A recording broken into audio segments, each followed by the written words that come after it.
moom mooy def liggéeyam ginnaaw bi nga xamee ne waa DIC def nañ liggéey bu am solo waa BIP nag ñoo indi ñi nga xam ne ñooy présumé meurtre yi parce que bugg rek ñu am sécurité ndax nag Sénégal moom dëkku jàmm la te tamit lépp loo fi def ya xamal ni yàgg day leer waaye gis nañ tamit ñi nga xam ne ñoo nekk waa tribunal yi li ci mel ni ñi nga xam ne ñoo fi liggéey booba tey amuñu jàmm ndax nit ñee fi guudeew ñëw fi rawatina population bi ndax nee naa la Sénégal mooy réew boo xam ne lépp lu xew muy journaliste ak fu mu munti doon day bëgg a xam tàng bi nan la ak naka la waaye la ca waay di wax wala di ci def rek na nga xam ne na nga ko teg ci lu leer ndax lii nag dafa nekk loo xam ne double meurtre la te nag lii dafa baax ñu leeral ko Sénégalais su ko defee ñi nga xam ne ñoo ci laalee ñu xam ko ba pare teg leen ay daan waaye tamit yoon def ci liggéey waaye nag mën nañ ne yoon dina ci def liggéeyam parce que Sénégal ku ko xam-xam ne réew moo xam ne la lu fi waay def ci loo xam ne ñaawteef la dina feeñ donc gis nañ fi nag ndeysaan presse bi booba tey ñu ngi ñëw accompagner li nga xam ne mooy cas bi nii su ko defee kenn ku nekk rek nga xam mbir mi naka la ak nan la waaye jàppale nag maa ngi jàkkaarloog palais de justice bu Pikine ak Guédiawaye maanaam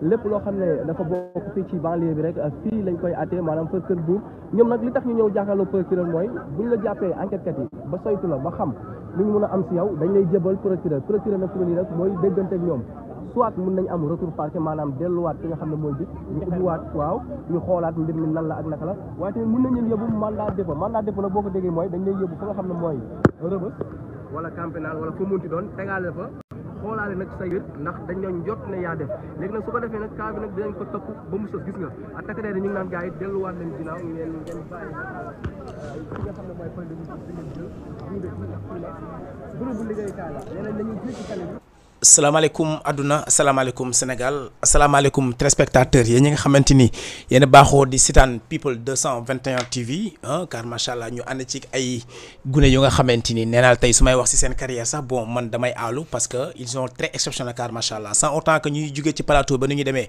di nuyu ñu nga xamante ni ñoo nekk fële nga xamante ñoo hôpitaux bi di la ñaanal yàlla fëgg seen bopp ñu daal di jug ci barke Yonent bi sallallahu alayhi wasallam aussi tamit bon sans autant que ñuy commencé seen émission ba nu ñu jeexee duñ jàll fële nga xamante ni mooy këru dëgg ga muy yowmal xiyaama di ñaan képp koo xamante ni nag sa bakkan daal dina rot si suuf rek yàlla jéggal la ooy fa suuf sa kaw bi jaahi nabi Moustapha yéexee ñi ñun ñi nga xamante ni bon ñu ngi wax mais amaana sax bon lu tax ñuy wax ba léegi ni bon ñun xamuñ ko mais suñu borom rek moo xam aussi tamit bon di nuyu képp koo xamante ni yaa ngi seetaan ki nga xamante ni mooy baax yaay le plus jeune animateur tey nag ma am fi ay invités yu nga xamante ni invités yu exceptionnel la ay artistes yi nga xamante ni car macha allah suñuy créé seen voix rek da nga xam ne ñii nii ay ndaanaan lañ ñii nii ñu ngi ci milieu bu nga xam ne milieu bu exceptionnel car macha allah yow mu may seetaan nee naa la su dee da nga bëgg bokk ci émission bi da ngay def 77 837 11 77 77 837 11 77 nga daal di dugg ci émission bi jàkkaarloo baax yaay wala képp ko nga xamante ni bon da nga bëgg a wax ak sama ñaari invité rek su ko defee bon mën naa la jox micro bi nga daal di wax moom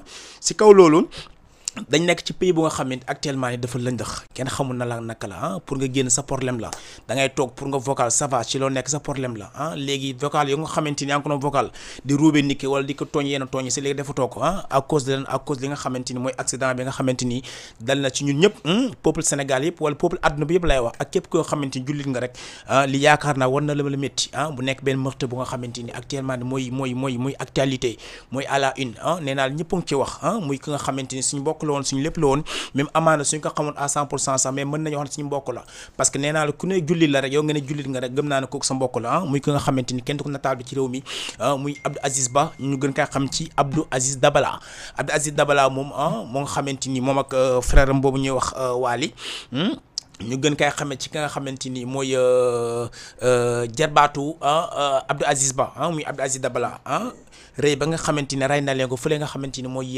technopole Pikine mu nekk li nga xamante ni mooy actualité actuellement fi may wax ak yow nii su ma juumul ñi nga xamante ni jàpp nañ leen ñu ne ñoo def jëf ju ñaaw ju mel noonu amaana tey ñii ne ñu ngi ci yoxo yoon wala ñu ngi waaj taxaw pour jàkkaarloo yoon tamit def liggéeyam amaana aussi tamit képp ko nga xamante ni yaa ngi nu ci mbir mi di wax naan nii la demee te demewul nii maa ko fekkee wala fekke wu ma ko kee lee la wax version yi wuuti na mais ak nu muntu demee nu ne ñu xaaruñ kenn ñun fu mu toll nii procureur la ñu xaar mu génnee teg liste bi ne na lii ak lii la parce que man mënuma toog na kii moo def nii kii bañ ko fekkee fee lee la def kii moo oote nangam man gëwuma loolu man lu ma gëm mooy benn wax ji kan la mooy procureur loolu nee naa la PDG yow mu nga xamante yaa yor sama régie su baaxee rek nga may ma vidéo bi ñu daal di retourner si plateau bi après ma présenté ñi nga xamante ni ñooy sama invité fii si 221 TV ayca ñu dem.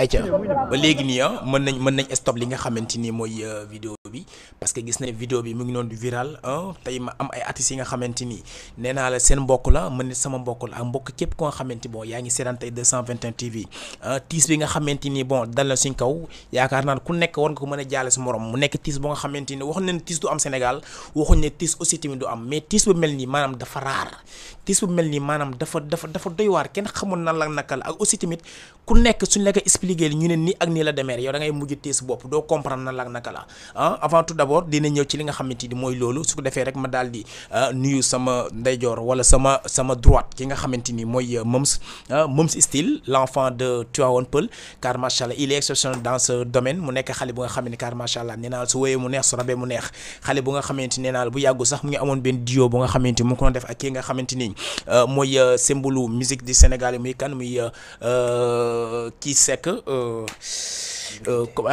Abdou Guité Seck respect encore une fois Mums Style maa ngi lay siyaare. waaw maa ngi leen di bëggee.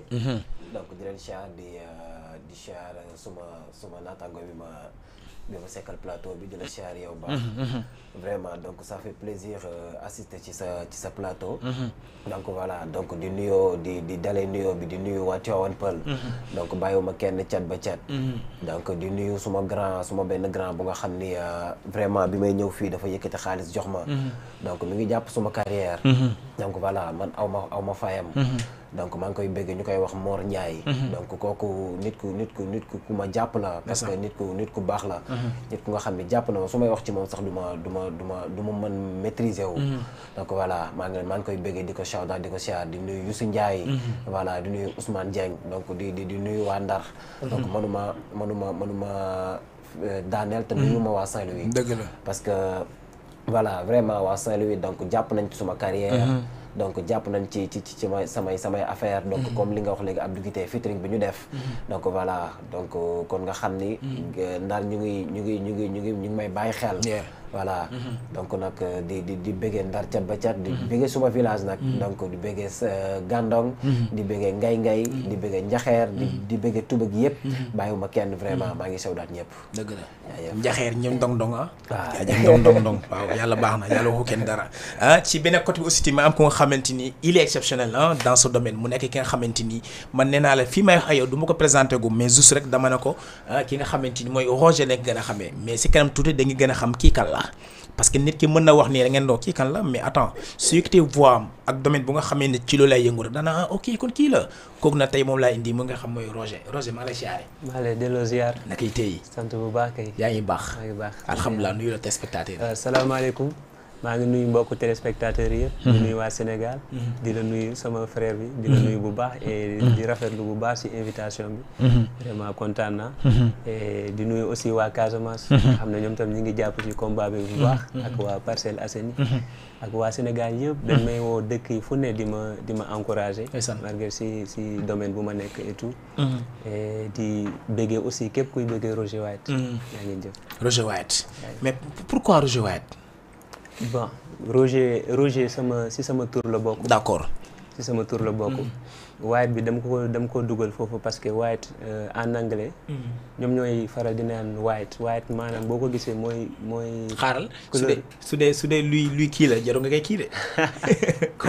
non c'est waxee ma foofu sax. non on est ensemble ñoo far may tooñ. White maanaam mooy couleur blanc. waaw. mooy lu weex daal. lu weex right. waaw léegi boo déggee ñu Roger White. lu weex daal comme fu lëndëm.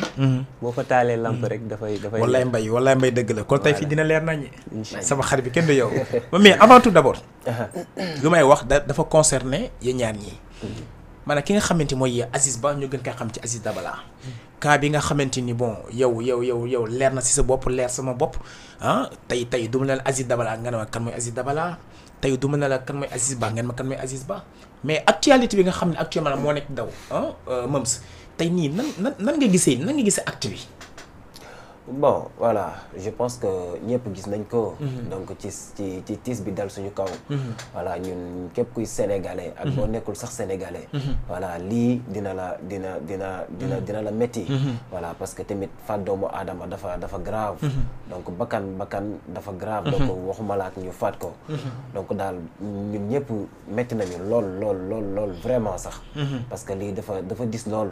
dafa dis lool faat bakkanu doomu aadama man manuma mesurer sax parce que genre bis bi ma yëgee loolu. voilà yëg ni dañ koo rey. ak jam-jam yi et tout donc voilà sama rangoñ dafa wàcc sax. parce que affaire bu ma yéem la. voilà parce que man je pensais que. peut-être réew mi bu ñu waxee réewu Cheikh Ahmadou Bamba. Maam El Hadji Malick. donc voilà war nañu mën a dawal yërmande ci suñu biir. mais bu ñu demee ba di jamante ba di reyante suñu biir. voilà c'est autre chose quoi donc daal vraiment may wax na. que justice soit faite donc voilà na justice def yoonam na def li yoon. waaw parce que lii moom c'est autre chose. te képp kuy sénégalais lii yaakaar naa ni métti lu nga ko. te naqarlu nga ko vraiment. wallaay waay. Roger White. bon en résumé grand bi wax na yëpp. waaw ñun tamit ñu ngi koy naxarloo bu baax. parce que mun naa ne monde cinéma. art bi ñun ñëpp am dëj. parce que vraiment lii moom bu ñu ko déggee moom dañoo triste trop. vraiment neexul ci xol quoi. dëgg sa morom artiste wala ak képp ku mu mën a doon. neexul ci xol daal. fu mu toll nii mun naa ne dëkk bi tiit nañu. et aussi ñu ngi ñaan tamit justice mu def liggéeyam. waaw mu def liggéeyam. ñu ngi koy ñaanal aussi yàlla na fu mu nekk. yàlla na ko yàlla xaral ajana yu gën a kawe. amiin Roger White mais yow tey fu mu toll nii maanaam ba nga gisee ki nga xamante ni mooy Dabala amoon nga rêve pour nga am benn clip nga woo ko si sax pour mu ñëw amoon nga rêve boobu. oui man en fait après la gis ay vidéo mais daf ma touché quoi vraiment.